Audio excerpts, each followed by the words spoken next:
In 1720, something happened in London that wiped out the wealth of an entire generation in just 6 months.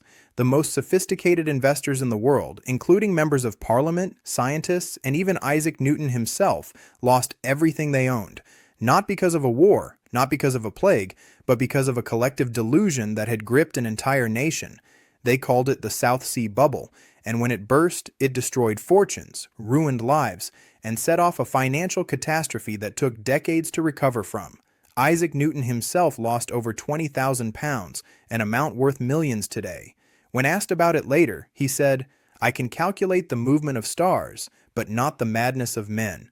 But here is what they do not teach you about the South Sea Bubble. It was not just a random financial disaster. It was the result of a specific policy decision that the British government made, a decision born from desperation, from denial, and from the belief that financial engineering could solve problems that only hard choices could fix. Britain was drowning in debt from wars it could not afford. So instead of raising taxes or cutting spending, they tried to get creative.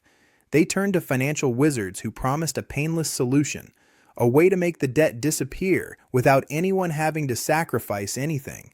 It was a beautiful lie, and everyone wanted to believe it. And here is the terrifying part. America is doing the exact same thing right now.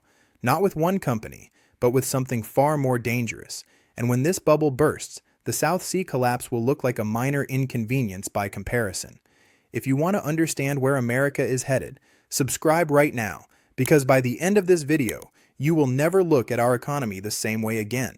Let me take you back to Britain in 1720 and show you exactly how this happened. Britain had just emerged from the War of Spanish Succession, a massive conflict that had drained the treasury. The government owed an absolutely staggering amount of money, over £50 million, which was more than the entire annual revenue of the British government at that time. They were stuck. Raising taxes enough to pay off that debt would have caused riots. The people were already stretched thin. Cutting spending was politically impossible because that would mean demobilizing the military and losing Britain's position as a major power. So they needed a third option, something that sounded too good to be true. And that is when the South Sea Company approached them with a proposal. The South Sea Company told the government, "Let us take over your debt. We will convert government bonds into shares of our company. Your debt problem disappears overnight. How will we make enough profit to pay the bondholders?" Simple. We have an exclusive monopoly on trade with South America, Spanish colonies filled with gold and silver and exotic goods. The profits will be enormous. Everyone wins. The government loved this idea because it made their debt problem vanish without any painful decisions. The investors loved it because they were promised massive returns. And the South Sea Company loved it because they were about to pull off one of the greatest financial frauds in history. You see, there was one tiny problem with the South Sea Company's business model. They had almost no actual trade with South America. The Spanish colonies were controlled by Spain, and Spain was not exactly eager to let British merchants flood in and take their wealth. The South Sea Company had a theoretical monopoly on trade that barely existed in practice. Their entire business model was built on a fantasy. But that did not matter, because they were not really in the business of trade. They were in the business of selling shares, and they were brilliant at it. The company launched a marketing campaign that would make modern advertisers jealous. They spread rumors of ships returning loaded with treasure. They published pamphlets describing the unimaginable wealth waiting in South America. They got members of parliament to buy shares and talk them up. They even got the king himself invested. The share price started to climb, and as it climbed, something psychological happened. People looked at their neighbors getting rich and felt like they were missing out. The fear of being left behind is more powerful than the fear of losing money. So more people bought in. And as more people bought in, the price climbed higher. And as the price climbed higher, even skeptical people started to think, maybe this is real. Maybe I am the fool for sitting on the sidelines. Isaac Newton bought shares early and made a profit. Then he watched the price continue to soar after he sold, and he could not stand it. He bought back in at the top, investing far more money than before. One of the smartest men who ever lived fell for the same psychological trap as everyone else. At the peak of the bubble, South Sea Company shares were trading at nearly 10 times what they had been worth just months earlier. People were mortgaging their homes to buy shares. Servants were quitting their jobs because they had gotten rich on paper. New companies were popping up everywhere, trying to imitate the South Sea success. promising investors riches from ventures that ranged from unlikely to completely imaginary. One company literally advertised itself as a company for carrying out an undertaking of great advantage, but nobody to know what it is, and people invested in it anyway. That is how detached from reality the market had become. Then, in August of 1720, reality came crashing back. Someone asked a simple question: where are the actual profits? The South Sea Company had been paying early investors with money from new investors, a classic pyramid scheme. But pyramids only work as long as new money keeps flowing in. Once people started asking questions, the flow reversed. Panic selling began. The share price collapsed. Within weeks, it had lost more than 80% of its value. Thousands of families were ruined. Life savings vanished. People who had been aristocrats found themselves destitute. The economic shockwave spread through the entire British economy. Credit dried up. Businesses failed. Unemployment soared. It took an entire generation for Britain to recover. Parliament held inquiries, and they discovered something infuriating. The directors of the South Sea Company had known all along that the business model was garbage. They had been selling their own shares at the peak while encouraging everyone else to buy. They had bribed government officials to keep the scheme going. The whole thing had been a fraud from the beginning, and the people who created it had walked away rich while ordinary investors lost everything. Several directors had their estates confiscated. One fled the country. But the damage was done. Now here is the crucial part, the part that connects to America today. The South Sea Bubble was not really about one corrupt company. It was about a government trying to use financial magic to avoid making hard choices. Britain had a debt problem. Instead of dealing with it honestly, through taxes or spending cuts or defaults, they tried to engineer it away. They let financial speculation run wild because it was politically convenient. They turned a blind eye to obvious fraud because the fraud was making their debt problem disappear on paper. They told themselves that this time was different, that they had discovered a new way to create wealth without actually producing anything. And the people, desperate to believe in easy answers, went along with it until reality reasserted itself in the most brutal way possible. America is doing exactly the same thing right now. Not with one company, but with the entire financial system. We have a debt problem that is mathematically unsolvable through normal means, $34 trillion, and growing by over $2 trillion per year. Paying it off through taxes would require taking nearly every dollar the country earns. Cutting spending enough to balance the budget would mean eliminating programs that tens of millions of people depend on. Defaulting would trigger a global financial catastrophe. So instead, we are doing what Britain did in 1720. We are using financial engineering to pretend the problem does not exist. We are letting the Federal Reserve create trillions of dollars out of thin air to buy government debt. We are keeping interest rates artificially low to make the debt payments manageable. We are inflating asset bubbles in stocks and real estate so people feel wealthy even as their actual purchasing power declines. We are telling ourselves that modern monetary theory means we can borrow forever without consequences. And just like in 1720, there are people getting very rich off this system while ordinary Americans are being set up for devastation. Let me show you the parallels, because once you see them, you cannot unsee them. The South Sea Company promised profits from trade that did not exist. Today, the stock market promises returns based on corporate earnings that are increasingly detached from reality. Companies buy back their own shares using borrowed money to inflate the stock price. Startups with no profits are valued at billions of dollars based on the promise of future dominance. Meme stocks surge based purely on social media hype.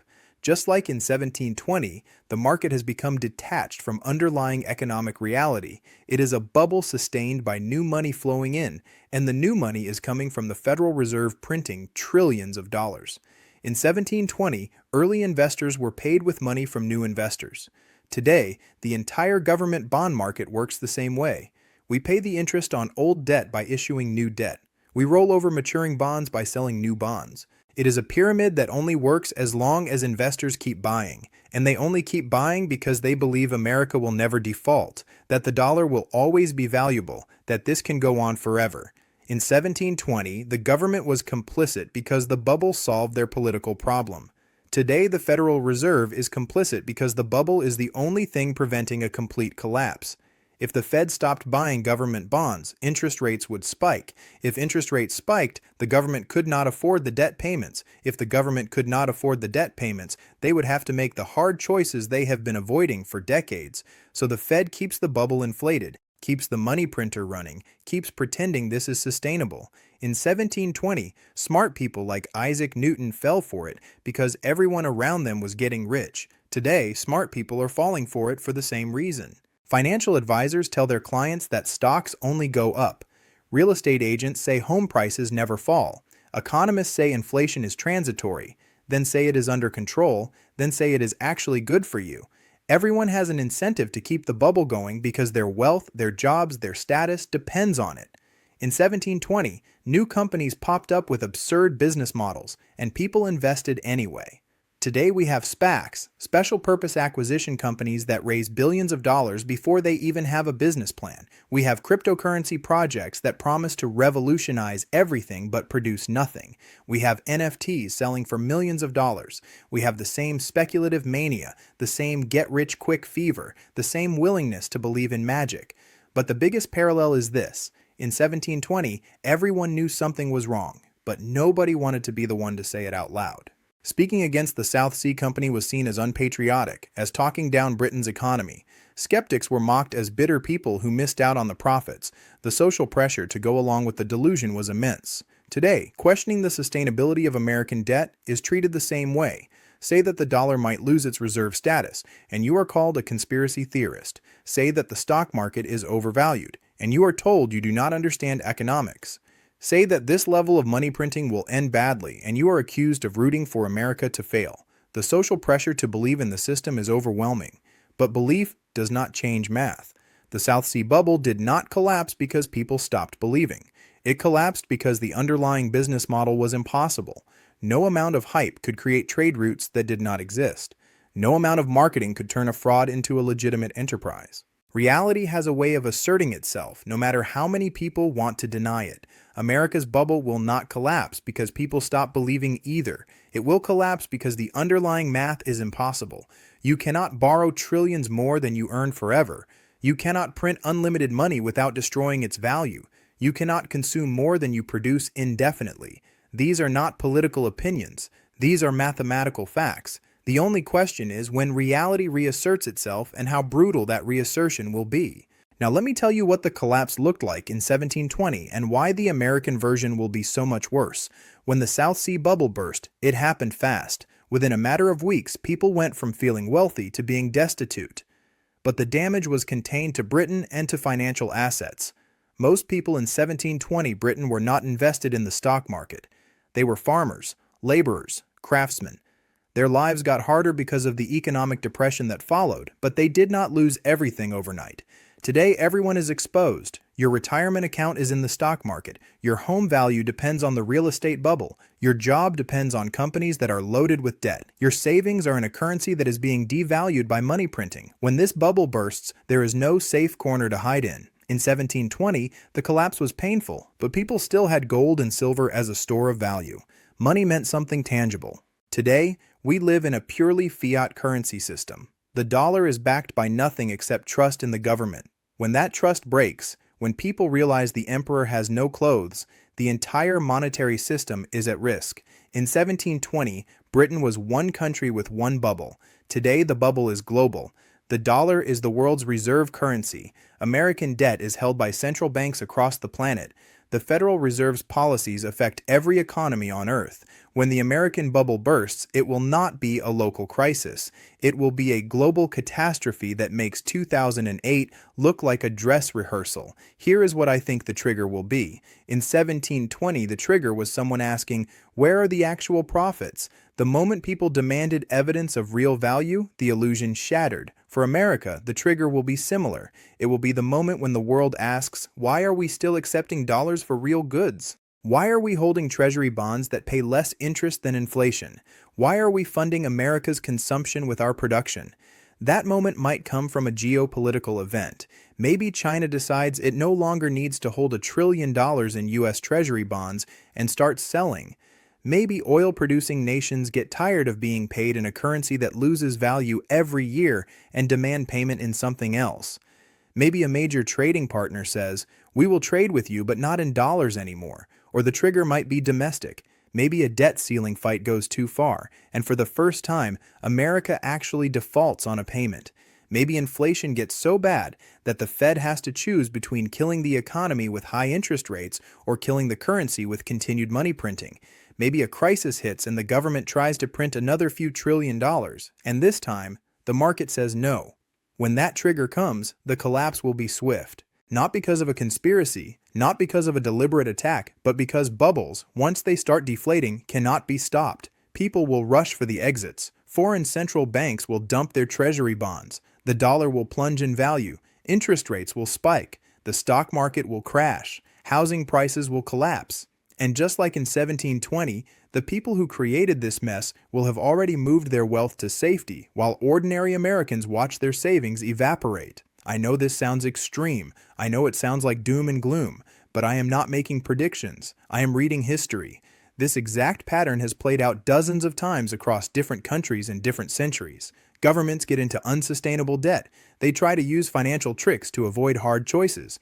They inflate bubbles to create the illusion of wealth. Insiders get rich. And then reality catches up suddenly and brutally. And Spain did this in the 1600s, inflating their economy with silver from the New World until the silver ran out and the empire collapsed. France did this in the 1790s, printing assignats backed by confiscated church land until hyperinflation destroyed the currency. Weimar Germany did this in the 1920s, printing money to pay war debts until a wheelbarrow of cash could not buy a loaf of bread. Argentina has done this repeatedly, using inflation to erode debt until the peso became worthless and the economy crashed.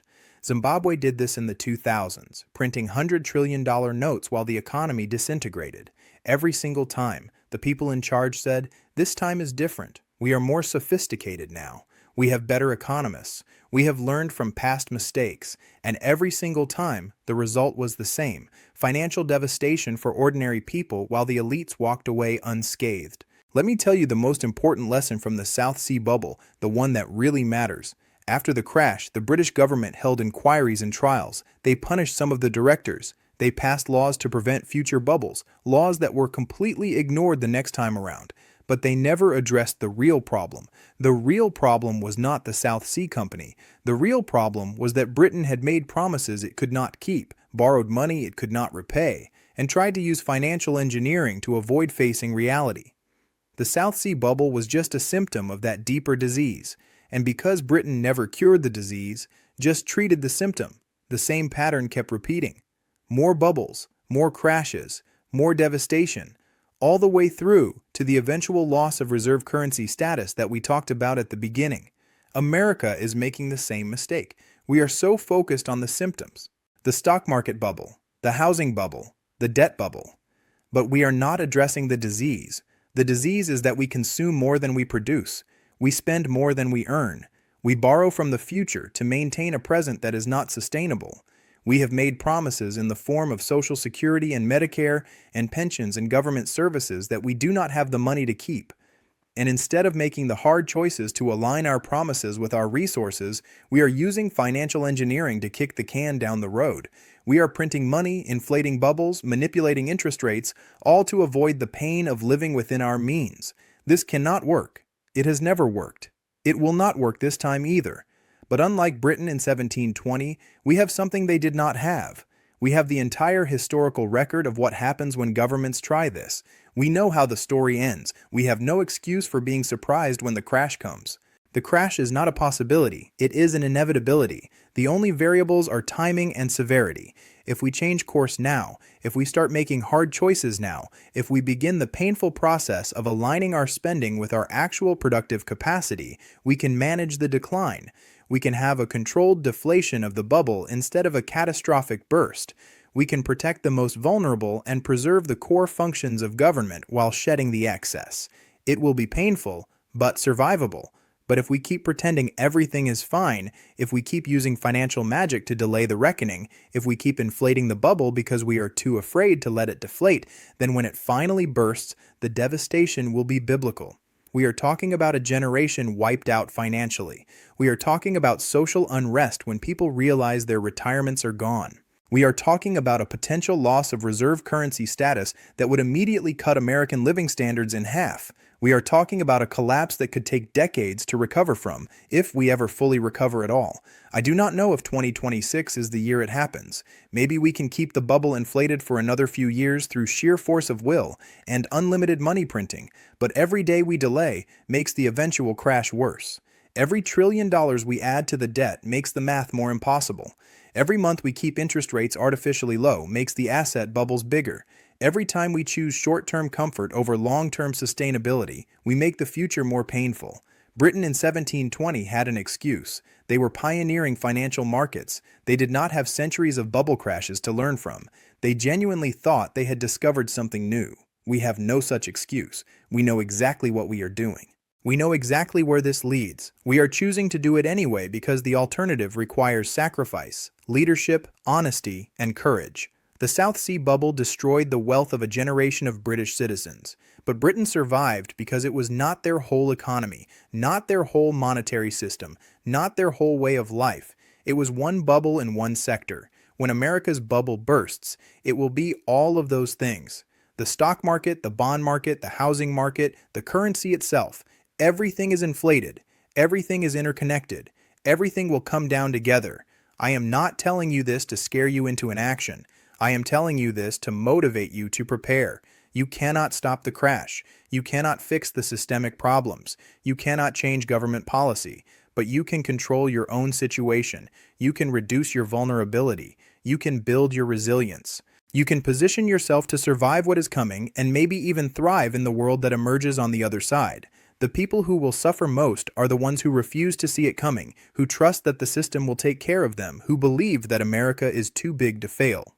Those people will be blindsided, just like the investors in the South Sea Company who could not imagine that their shares would ever lose value. Do not be one of those people. History is screaming at us. The pattern is right there. Britain made a huge mistake in 1720, choosing financial engineering over fiscal responsibility, and it cost an entire generation their wealth. America is repeating that mistake right now on a scale that is orders of magnitude larger. The question is not whether the bubble will burst. The question is what you will have done to prepare when it does. Subscribe if you want to stay ahead of what is coming. I will see you in the next one.